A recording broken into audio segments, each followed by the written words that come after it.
స్వర్ణాంధ్ర స్వచ్ఛ ఆంధ్ర కార్యక్రమానికి పార్వతీపురం మన్యం జిల్లాలో రాష్ట్ర మహిళా శిశు సంక్షేమ శాఖ మరియు గిరిజన సంక్షేమ శాఖ మంత్రి శ్రీమతి గుమ్మిడి సంధ్యారాణి శనివారం శ్రీకారం చుట్టారు. ప్రతి 3వ శనివారం స్వర్ణ ఆంధ్ర స్వచ్ఛ ఆంధ్ర కార్యక్రమాన్ని నిర్వహించాలని రాష్ట్ర ముఖ్యమంత్రి నారా చంద్రబాబు నాయుడు పిలుపు మేరకు శనివారం సాలూరు మున్సిపాలిటీలోని మంత్రి కార్యక్రమాన్ని ప్రారంభించారు. చేత చీపురు పట్టి రహదారులను శుభ్రం చేశారు. స్ఫూర్తి పొందిన ప్రజలు ఈ ఉద్యమంలోని పాల్గొని చీపురు పట్టి శుభ్రత కార్యక్రమానికి స్వచ్ఛందంగా ముందుకు వచ్చారు. రహదారి పక్కనే ఉన్న బాలికల ఉన్నత పాఠశాల ఆవరణలోని కలుపు మొక్కలు బాగా పెరిగి ఉండటంతో కొడవలి పట్టి వాటిని తొలగించారు. ఈ సందర్భంగా మంత్రి మాట్లాడుతూ దేశంలోని అత్యంత పరిశుభ్రత రాష్ట్రంగా ఆంధ్రప్రదేశ్ను తీర్చిదిద్దాలనే లక్ష్యంతో నెలలో 3వ శనివారం స్వచ్ఛత కోసం అంకితం కావాలని రాష్ట్ర ముఖ్యమంత్రి నారా చంద్రబాబు నాయుడు పిలుపునిచ్చారని చెప్పారు. పర్యావరణ పరిరక్షణ అంశంలో సామాజిక భాగస్వామ్యం, కమ్యూనిటీ ఎంగేజ్మెంట్ను ప్రోత్సహించడం, పరిశుభ్రమైన వాతావరణం ద్వారా ప్రజారోగ్య పరిరక్షణ, పర్యావరణంపై కాలుష్య ప్రభావాన్ని తగ్గించడం, పర్యాటకులు, యాత్రికులు, పెట్టుబడిదారులను మరింత ఆహ్వానించే విధంగా ఆహ్లాదకరమైన వాతావరణాన్ని కల్పించడం, ఆర్థిక ప్రయోజనాలను మెరుగుపరచడం, పిల్లల భవిష్యత్తు తరాల వారికి పర్యావరణకు పరిశుభ్రతపై అవగాహన కల్పించడం అనే లక్ష్యాలతో కార్యక్రమాన్ని నిర్వహిస్తున్నట్లుగా ఆమె వివరించారు.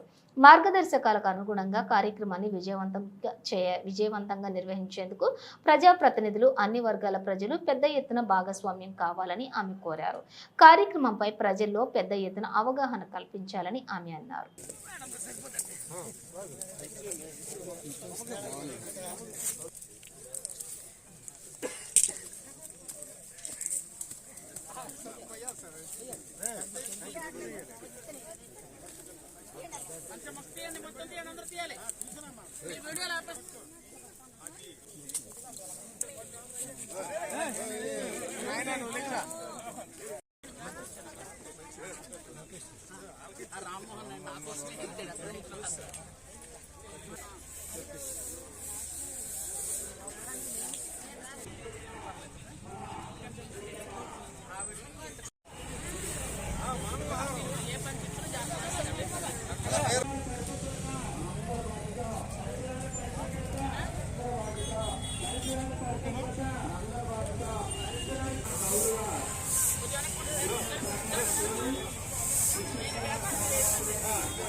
ప్రేమలోకి వచ్చి వెనక్కి రాను.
పరిసరాల పరిశుభ్రత కొరకు ప్రతిరోజు కొంత సమయం కేటాయిస్తానని నా వంతు కృషిగా స్వచ్ఛత కార్యక్రమాల కొరకు శ్రమదానం చేసి పరిశుభ్ర ఆంధ్రప్రదేశ్ సాధించే సంకల్పానికి కట్టుబడి ఉంటారని వేసిన ఈ ముందడుగు ఆంధ్రప్రదేశ్ రాష్ట్రాన్ని శుభ్రపరచడంలో సహాయం చేస్తుందని నమ్ముతూ ఈ రోజు నుండి